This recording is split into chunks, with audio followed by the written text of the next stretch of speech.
지난 수요일 경기도 지역을 다녀올 일이 있어서 고속도로에서 운전을 하고 있었는데 해가 지면서 굵은 눈발이 날리기 시작했습니다. 혹시 일기예보를 들을 수 있을까?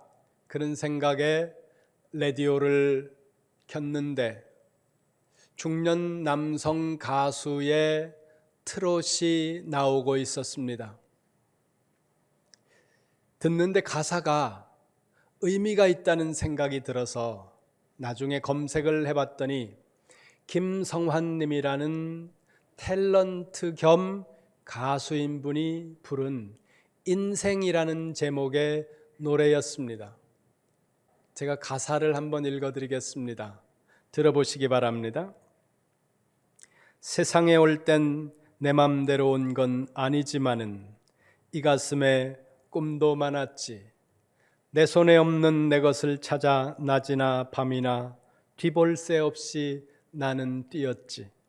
이제 와서 생각하니 꿈만 같은데 두 번 살 수 없는 인생 후회도 많아.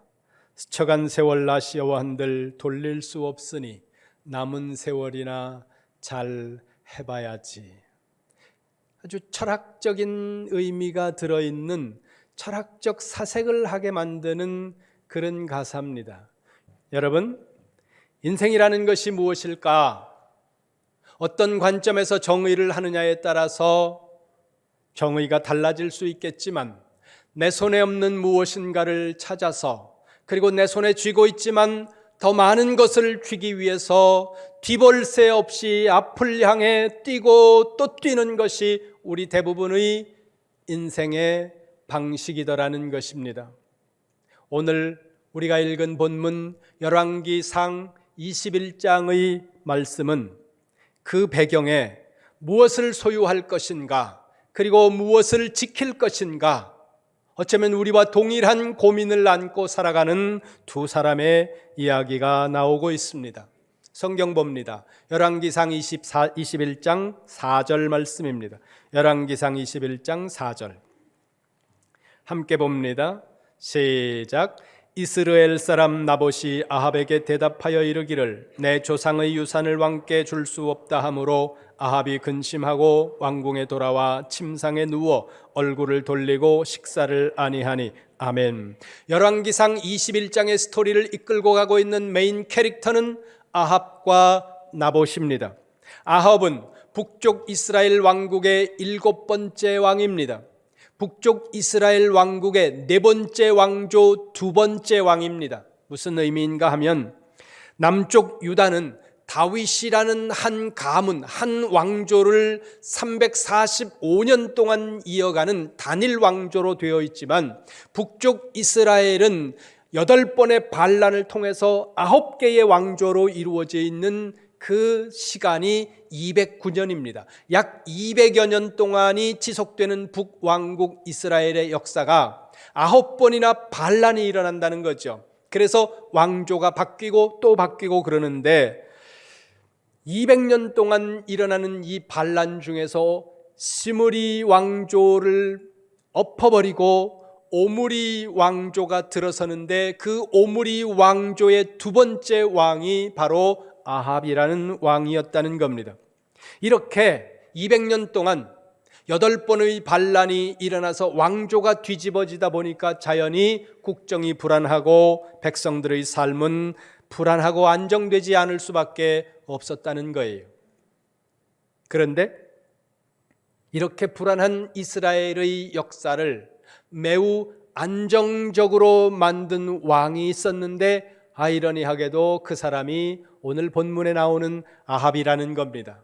어떤 때는 왕이 새로 된 지 1년 만에 다시 쿠데타가 일어나고 반란이 일어나서 왕조가 바뀌는 이런 굉장히 불안한 시대를 끝내고 물론 그 뒤에도 반란은 일어납니다. 그러나 상당히 오랜 시간 동안 이스라엘 역사를 안정시키고 국정이 탄탄하게 가고 그리고 나라가 부유해질 수 있도록 만들었던 사람, 그가 바로 아합이라는 거예요. 22년 동안을 통치하면서 안으로는 왕권을 강화해서 이 반란이 일어나지 못하도록 만들었는가 하면 밖으로는 연합군을 형성해서 그 주변에 있는 많은 나라들과 연합한 연합군으로 인해서 당시에 가장 강력한 제국을 이루었던 아수르를 상대로 전쟁을 해서 이겼던 왕, 그가 아합이라는 겁니다. 그러니까 한마디로 부국강병하도록 했던 통치의 주인공이 바로 오늘 본문의 아합이라는 겁니다. 성경 봅니다. 역대상으로 갑니다. 역대상 9장 4절입니다. 역대상 9장 4절 말씀. 시작. 유다의 아들 베레스 자손 중에 우대이니 그는 암미훗의 아들이요 오므리의 손자요 이므리의 중손이요 바니의 현손이며. 아멘. 성경은 어떤 사람을 소개할 때 이와 같은 패턴을 주로 사용했다는 겁니다. 이 패턴이 뭐예요? 거기 보세요. 누구의 아들, 누구의 손자, 누구의 증손, 그 가문을 이야기하면서 그 선조들을 소개하면서 그 사람을 소개하는 방식으로 어떤 사람을 소개하는 것이 성경이, 특별히 구약 성경이 사람을 소개하는 일반적인 방법이다라는 거죠. 그런데 나봇이라는 사람을 소개하는 장면에서는 이스라엘 사람 나봇, 끝. 그렇다는 거예요. 이 사람의 가문과 부모와 조부와 이런 부분에 대해서 전혀 소개하는 것이 없다는 거죠. 이 의미는 누구도 주목하지 않는 사람, 그냥 저 들판에 피어서 주목받지 못하는 이름 없는 들풀과 같고 들꽃과 같은 존재, 그 사람이 바로 나봇이었다는 겁니다. 역사적으로 볼 때 이 아합 왕과 그의 가문과는 비교도 할 수 없는 아주 초라한, 비교 자체가 안 되는 이 미천한 존재 나봇, 그 두 사람을 비교하면서 이 열왕기상 21장의 플롯이 진행되고 있다는 겁니다. 이제 이 이야기 속으로 조금 더 들어가 보도록 하겠습니다. 21장 4절 말씀을 다시 한번 봅니다. 21장 4절 말씀 같이 봅니다. 시작. 이스라엘 사람 나봇이 아합에게 대답하여 이르기를 내 조상의 유산을 왕께 줄 수 없다 하므로 아합이 근심하고 답답하여 왕궁회로 돌아와 침상에 누워 얼굴을 돌리고 식사를 아니하니. 아멘. 중간쯤 보세요. 아합이 근심하고 답답해한다는 거예요. 그리고는 왕궁으로 돌아와서 침상에 누워 얼굴을 돌리고 식사를 안 했다는 겁니다. 왕이 음식을 먹기를 거부하면서 식음을 전폐하니까 부인 되는 사람이 물었겠죠. 거기 보세요. 5절입니다. 부인이 묻는 거예요. 시작. 그의 아내 이세벨이 그에게 나와 이르되 왕의 마음에 무엇을 근심하여 식사를 아니하나이까. 아멘. 왕이요, 무슨 일이 있습니까? 무슨 일로 식사를 안 합니까? 이렇게 묻는 말에 왕이 하는 대답이 6절이에요. 6절 큰 목소리로 읽겠습니다. 시작.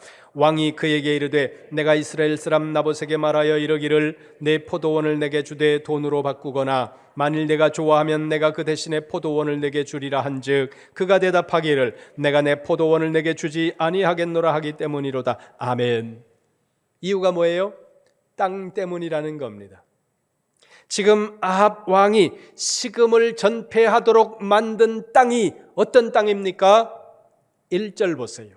1절 시작. 그 후에 이 일이 있으니라 이스라엘 사람 나봇에게 이스라엘의 포도원이 있어 사마리아의 왕 아합의 왕궁에서 가깝더니. 아멘. 아합 왕이 살고 있는 사마리아 왕궁 근처에 포도원이 있었다는 거죠. 그 포도원의 주인이 나봇이라는 사람입니다. 2절로 갑니다. 2절 시작. 아합이 나봇에게 말하여 이르되 네 포도원이 내 왕궁 곁에 가까이 있으니 내게 주어 채소밭을 삼게 하라. 내가 그 대신에 그보다 더 아름다운 포도원을 내게 줄 것이요 만일 내가 좋게 여기면 그 값을 돈으로 내게 주리라. 아멘. 아합이 살고 있었던 사마리아 왕궁 근처에 좋은 포도밭이 있었는데 그 포도밭을 보면서 아합이 생각한 겁니다. 어떻게 해요? 저 포도밭에다가 야채를 심어서 내 식탁에, 이 왕의 식탁에 싱싱한 야채를 올리면 좋겠다. 그 생각을 아합이 했다는 거죠. 그래 포도원 주인을 불러서 아합이 말합니다. 뭐라고 말합니까? 자네 포도원을 내인데 줘라. 그냥 달라는 게 아니고 더 좋은 포도원을 내가 너에게 줄 테니까 바꾸자. 만약에 내가 더 포도원을 경영하고 싶지 않다 그러면, 앞으로 이 포도원을 경작하고 하는 것이 너에게 마음에 들지 않는다면 내가 너의 포도원의 값을 아주 잘 쳐서 줄 테니까 나한테 팔아라. 이것이 이 아합의 제안이었다는 겁니다. 여러분, 당시 사회에서 이렇게 지금 아합 왕이 제안하고 있는 이 아합의 태도는 매우 정중하고 매우 친절한 매너 있는 행동입니다. 왜냐하면 당시에는 절대 왕정 국가거든요. 왕이 어떤 사람의 것을, 왕의 권력을 가지고 빼앗아도 저항 한번 하기가 어렵던 시대가 이때였다는 거예요. 지금 아합은 매우 정중하게 땅을 교환하자고 요청했고, 그 교환하는 게 마음에 들지 않으면, 더 이상 너가 포도밭을 경영하는 것을 원하지 않으면 내가 돈으로 쳐서 너에게 충분한 값을 지불할 거야. 얼마나 신사적입니까? 그런데 아합의 제안을 듣고 나봇이 하는 대답이 3절입니다. 3절 말씀 같이 봅니다. 시작. 나봇이 아합에게 말하되 내 조상의 유산을 왕에게 주기를 여호와께서 금하실지로다 하니 아멘. 나봇의 대답은 no, 거절이었습니다. 요즘 우리 문화적인 관점에서 보면 횡재를 만난 상황이에요.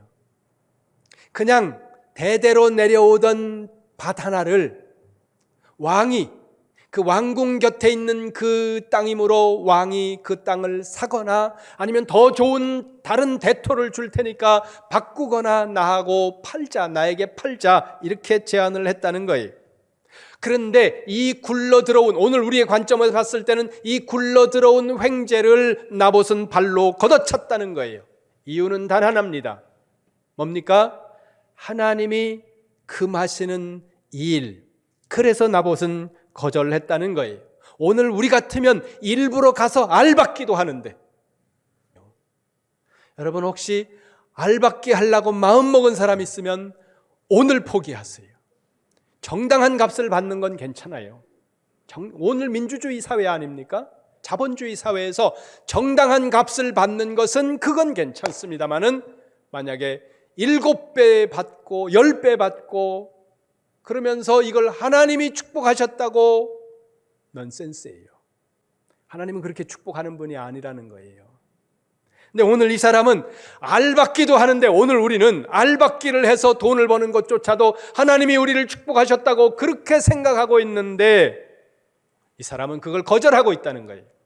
이유는 하나예요. 하나님이 기뻐하지 않으신다. 이것이 그의 이유였다는 거죠. 그러면 나봇은 왜 이렇게 대답을 했을까요? 왜 그것을 하나님이 기뻐하지 않는다고 말하고 있을까요? 레위기로 갑니다. 구약성경 세 번째 책 레위기 25장 23절입니다. 시작. 토지를 영구히 팔지 말 것은 토지는 다 내 것임이니라. 너희는 거류민이요 동거하는 자로서 나와 함께 있느니라. 아멘. 거기 보니까 토지를 영구히 팔지 말라 이렇게 되어 있는데, 이 부분을 헬라어 사본으로 보면 이렇게 되어 있습니다. 웨하아레츠 로팀 마헤르.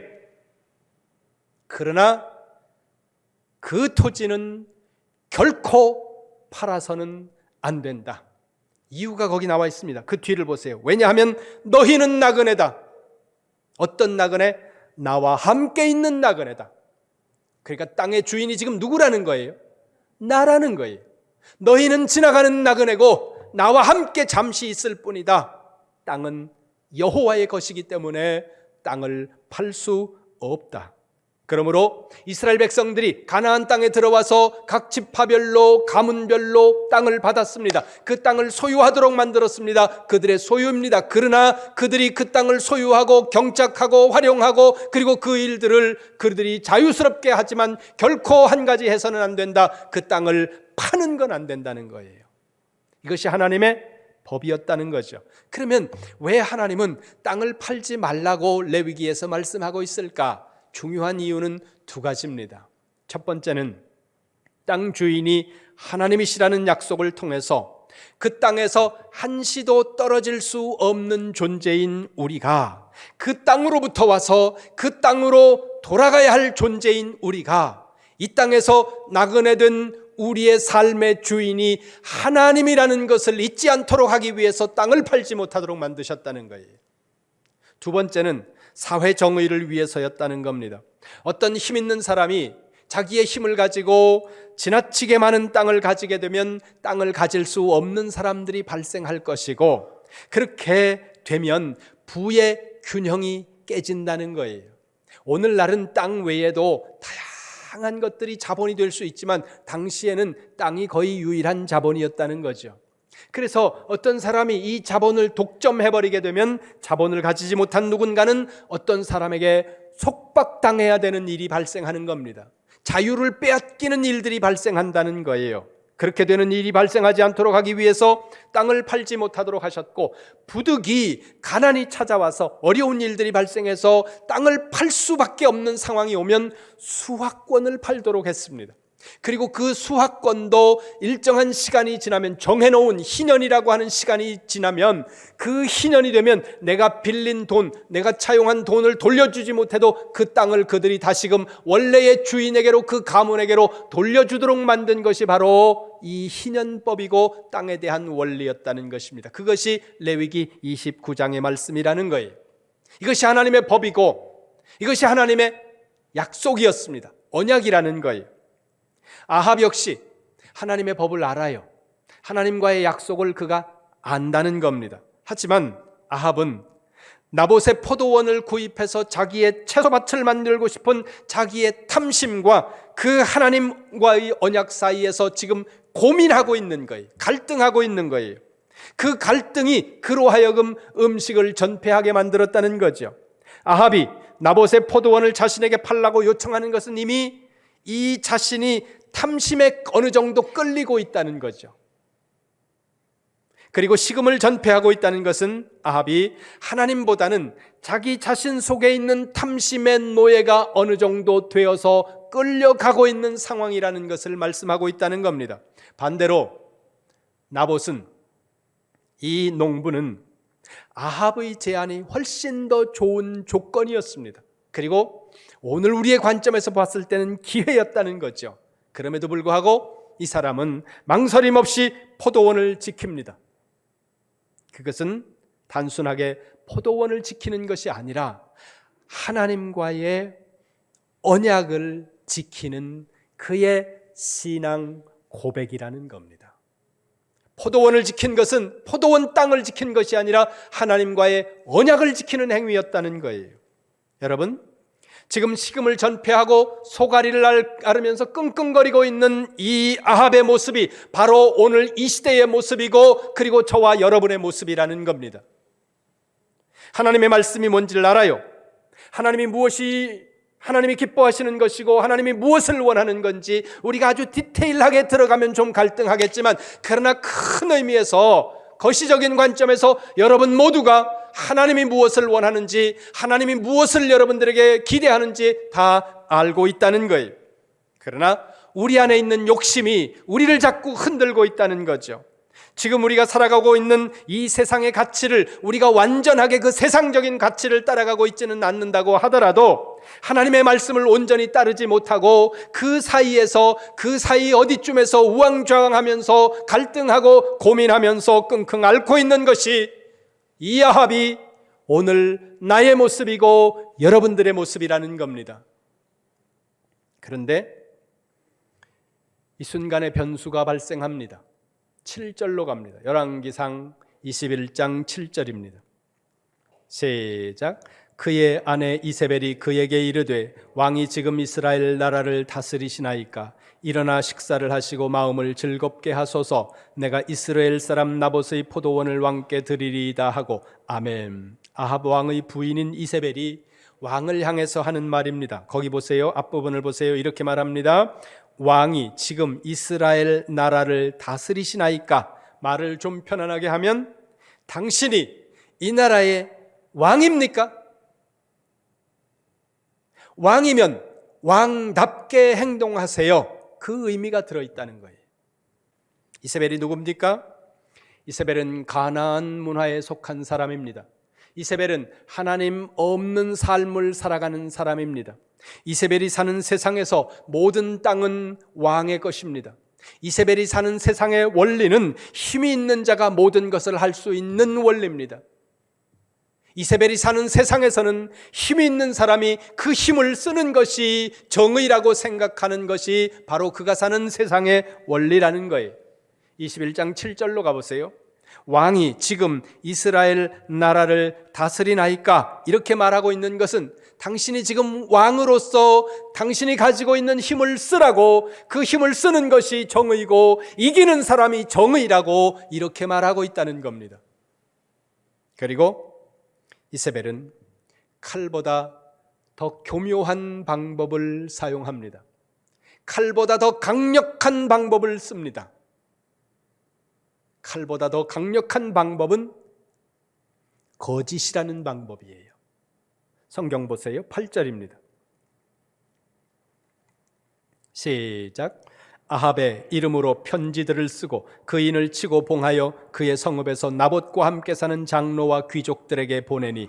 아멘. 이세벨은 왕의 이름으로 나봇이 사는 동네의 장로들과 귀족들에게 편지를 보냅니다.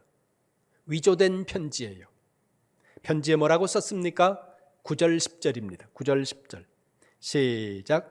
그 편지 사연에 이르기를 금식을 선포하고 나봇을 백성 가운데 높이 앉힌 후에 불량자 두 사람을 그의 앞에 마주 앉히고 그에게 대하여 증거하기를 내가 하나님과 왕을 저주하였다 하게 하고 곧 그를 끌고 나가서 돌로 쳐 죽이라 하였더라. 아멘. 이세벨이 거짓 증인을 내세워서 나봇을 모함하도록 만드는 계략을 꾸민 거예요.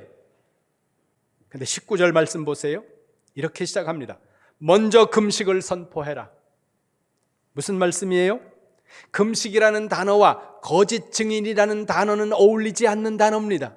공존할 수 없는 단어예요. 그런데 불량배들을 동원해서 거짓 증인들을 내세우고 악한 음모를 꾸미면서도 먼저 금식을 선포하라는 거예요. 뭐예요? 기도하면서 사기치고 기도하면서 배신하고 기도하면서 사람을 죽일 계획을, 악한 계획들을 꾸미라는 거예요.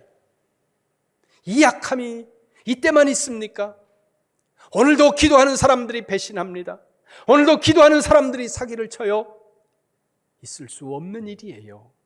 해서는 안 되는 일이라는 거죠. 더 무섭고 슬픈 것은 이렇게 세상이 미쳐 돌아가는데도 대다수의 사람들이 침묵한다는 거예요.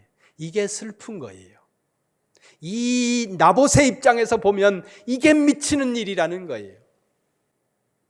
이세벨은 악한 의도를 숨긴 채 거짓 증인들을 내세워서 사람들을 억울하게 죽게 만드는 계략을 꾸밉니다. 그런데 많은 사람들은 권력의 힘 앞에서 두려움에 빠져서 아무 내색도 하지 못한 채 침묵하고 상황이 흘러가는 대로 그냥 따라갈 뿐입니다. 왜 그렇습니까? 26절 보세요. 26절. 열왕기상 21장 26절 같이 봅니다. 시작. 그가 여호와께서 이스라엘 자손 앞에서 쫓아내신 아모리 사람의 모든 행함같이 우상에게 복종하여 심히 가증하게 행하였더라. 아멘. 힘없이 누명을 쓰고 죽임을 당한 한 농부의 죽음 뒤에는 불량배들이 있었고 그 불량배들 뒤에는 부패한 장로들이 있었고 그 장로들 뒤에는 더 썩은 이세벨이 있었고 그리고 그 이세벨 뒤에는 악한 우상이 있었다는 거예요. 사탄의 역사가 있었다는 겁니다. 이 부분을 추석하면서 신약신학자 박윤만 교수는 이렇게 말합니다. 우상은 스스로 일하지 않는다. 사탄은 탐심에 끌려다니는 아합, 세상적인 힘만을 숭배하는 이세벨, 권력에 빌붙어 사는 장로들과 그리고 아무 생각 없는 불량배들을 이용해서 하나님의 언약을 붙들기 위해 몸부림치는 나봇을 죽였다. 나봇은 죽었습니다. 힘없이 저항도 하지 못한 채 하나님의 말씀을 붙들려고 몸부림쳤던 나봇은 그냥 죽임을 당했다는 거예요. 그리고 아무도 그에게 동조하는 사람이 없는 것처럼 보였습니다. 물론 열왕기상 21장 17절로 가면 하나님이 준비하신 하나님의 선지자가 등장합니다. 함께 보겠습니다. 악한 왕 아합과 이세벨을 향하여 통쾌한 심판을 선언하시는 하나님의 심판의 메시지를 들고 선지자 엘리야가 등장하는 거죠. 19절 말씀 같이 봅니다. 시작. 너는 그에게 말하여 이르기를 여호와의 말씀이 내가 죽이고 또 빼앗았느냐고 하셨다 하고, 또 그에게 이르기를 여호와의 말씀이 개들이 나봇의 피를 핥은 곳에서 개들이 내 피 곧 내 몸 피도 핥으리라 하였다 하라. 아멘. 하나님이 선지자를 통해서 말씀합니다. 뭐라고요? 거기 뒤에 보세요. 개들이 나봇의 피를 핥은 곳에서 개들이 너의 피도 핥으리라. 통쾌한 복수지요. 궁극적인 승리입니다. 그런데 나봇의 관점에서 보자는 거예요. 나봇의 관점에서 보면 나봇은 열왕기상 21장 17절이 오기 전에 그냥 억울하게 죽고 있다는 거예요. 나봇은 17절을 보지 못했습니다. 19절의 음성도 못 들었습니다. 그냥 나봇은 죽었다는 거예요. 여러분, 이 억울한 나봇의 죽음에 어른어른 비춰오는 얼굴이 보여야 된다는 거예요. 누구예요? 예루살렘의 종교 지도자들과 유대 종교 지도자들, 서기관, 바리새인, 그리고 장로들과 부패한 사람들이 거짓 증인을 내세워서 예수 그리스도에게 신성 모독이라는 거짓 죄목을 씌워 무참하게 골고다의 언덕에서 죽게 만들었던 그 청년 예수 그리스도, 오늘 나봇처럼 죽어간 그 예수 그리스도로 말미암아 오늘 우리는 구원을 얻었습니다. 우리의 눈에는 억울하게 죽고 그냥 죽임당한 것 같아 보이지만 하나님은 그 죽음을 보고 계신다는 거예요. 그리고 하나님은 그 죽음을 기억하고 그 죽음을 사용하신다는 사실을 여러분 기억하시기 바랍니다.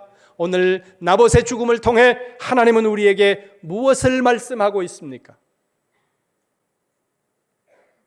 우리는 나봇과 같은 삶을 살기를 원하지 않습니다. 그런데 하나님은 우리를 향해 나봇과 같이 살라고, 우리 교회를 향해 나봇과 같이 되라고 말씀하고 있다는 겁니다. 나봇과 같이 되는 게 뭐예요? 소유를 지키는 것이 아니라 언약을 지키라는 거예요. 소유를 붙들지 말고 하나님의 약속을 붙들라는 거예요. 때로 그 약속을 붙들고 때로 그 언약을 붙들고 억울하게 아무도 기억해 주지 않고 동조하지 않고 그래서 홀로 슬프게 죽어가는 순간이 온다고 하더라도 그렇게 죽으라는 거예요. 그게 신앙이라는 겁니다. 가난하게 살라는 얘기가 아니에요. 세상에서 성공하면 안 된다는 이야기가 아니라는 거예요. 가난한 것과 언약을 지키는 것이 동일한 것은 아닙니다. 그러나 소유를 지켜야 할 것인가 언약을 지켜야 할 것인가, 이 선택의 순간에 우리는 언제나 언약을 지켜야 하고 언약을 붙들어야 한다는 사실을 오늘 본문이 말씀하고 있다는 거죠. 탐심을 따라가지 말고, 내가 얻을 유익을 계산하지 말고, 경제적인 유불리를 따지지 말고 내가 지켜야 하는 것, 우리가 붙들어야 하는 것, 그것은 바로 소유가 아니라 하나님의 언약이라는 사실입니다. 사랑하는 이룸교회 성도 여러분, 올해의 마지막 달이 시작됐습니다. 언제나 끝은 홀연히 올 겁니다. 제 인생의 마지막도 여러분의 인생의 마지막도 분명히 온다는 거예요. 조만간 온다는 거예요. 불현듯 온다는 것입니다. 그때 200년 북이스라엘의 역사 동안에 가장 그 나라를 강성하게 만들었고 가장 그 나라를 부요하게 만들었던 그 아합에 대해서 성경 어느 곳에서도 아합이 성공하고 승리했다는 단어를 하나님은 단 한 단어도 기록하고 있지 않다는 거죠. 하나님 보시기에 참된 성공, 참된 승리는 오히려 언약의 말씀을 붙들고 누명을 쓴 채 죽어간 나봇이었다고 말씀하고 있다는 겁니다. 내 손에 없는 무엇을 찾아서 내 손에 쥐고 있는 그것을 더 많이 쥐기 위해서 뒤볼 새 없이 정신없이 앞만 향해서 달려가고 있다면 여러분 한번 돌아보시기 바랍니다. 나는 무엇을 지키고 있는가? 나는 무엇을 지키기 위해 잠 못 자고 뛰고 있는가? 돌아보시라는 거예요. 내 자존심입니까? 내 소유입니까? 아니면 또 다른 어떤 이득입니까? 아니면 하나님의 언약입니까? 오늘 하나님의 언약을 지키는 일에 승리하는 사람이 되라고 성경은 저와 여러분에게 말씀합니다. 다시 한번 말씀드립니다. 가난하게 사는 것이 옳다고 가난하게 살라는 얘기가 아니에요.